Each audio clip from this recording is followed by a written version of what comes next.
On the morning of June 8, 793, Lindisfarne Island in England was calm and peaceful.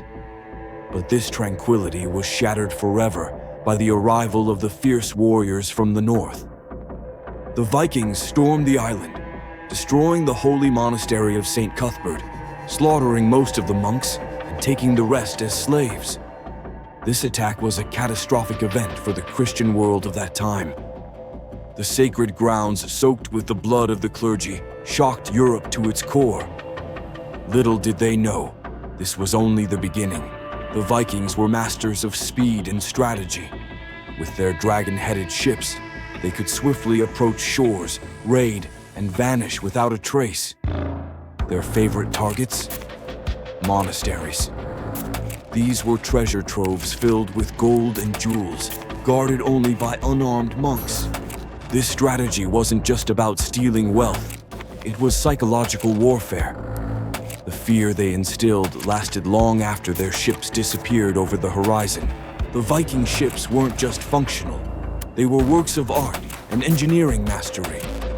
They could navigate vast oceans as easily as narrow rivers, making the Vikings unpredictable and unstoppable.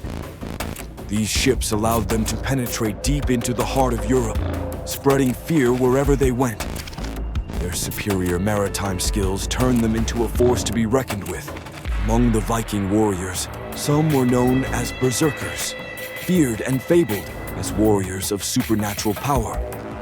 Legends claim they would enter a trance-like fury during battle, fighting without fear of pain or death. And how much of this is true? Modern historians believe these states were likely psychological or chemical, perhaps induced by extreme rage or even substances. Whatever the case, berserkers remain one of the most terrifying aspects of Viking lore. By 865, the Vikings had evolved from raiders into conquerors. The sons of Ragnar Lodbrok assembled the great heathen army to avenge their father and launched a massive invasion of England. Their goal wasn't just wealth, it was domination. They aimed to overthrow Anglo-Saxon kingdoms and establish their own rule, forever altering the course of English history. One of the most fascinating transformations in Viking history was Rollo's founding of Normandy. This former Viking leader accepted Christianity and pledged loyalty to the Frankish king.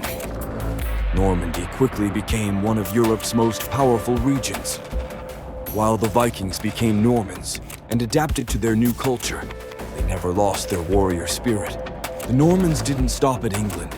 They extended their reach into the Mediterranean, establishing a Norman kingdom in Sicily. Here they adopted a multicultural approach to governance, blending Arab, Byzantine, and Norman influences. This era marked the height of Norman power, showcasing their ability to adapt and thrive in diverse environments. Today, the traces of Vikings and Normans can still be seen across Europe, in names, traditions, and even genetics. Their legacy is not just one of conquest, but of cultural transformation. The Vikings and Normans didn't just change Europe, they shaped the world in ways that still resonate today.